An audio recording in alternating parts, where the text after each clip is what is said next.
কোরবানির পশুর সাথে আকিকা দেওয়া যাবে কি না? অবশ্যই কোরবানির পশুর সাথে আকিকার ভাগীদার হয়ে অংশীদার হয়ে অবশ্যই আকিকা দেওয়া যাবে, করা যাবে।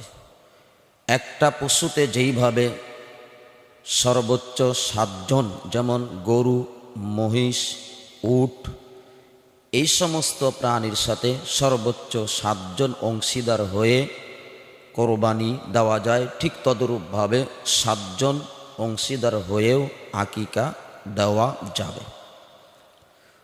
আর আকিকার ক্ষেত্রে একটা পশু, গরু, উট, মহিষ, এদের সাথে যদি মেয়ে হয় তাহলে 1 ভাগ নিয়ে একটি অংশীদার হয়ে আকিকা দিলেও আদায় হয়ে যাবে।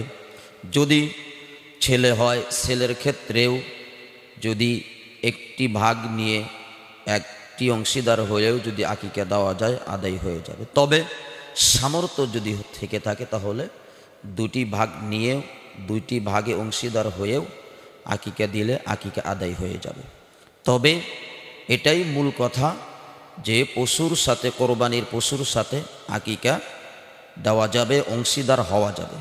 তবে যারা আকিকা দিবে, এই আকিকা যারা দিবে তাদের ক্ষেত্রে একটি গুরুত্বপূর্ণ একটি মাসআলা হলো, যদি তাদের উপরে কোরবানি ওয়াজিব হয়ে থাকে, কোরবানি ওয়াজিব হয়ে থাকে, তাহলে আগে সেই ওয়াজিব কোরবানি আদায় করতে হবে, বা ওয়াজিব কোরবানির জন্য অংশীদার হতে হবে, বা ওয়াজিব কোরবানি এরকম একা দিয়ে যদি পশু কেনার সামর্থ্য থাকে তাহলে একা পশু কিনে কোরবানি দিবে।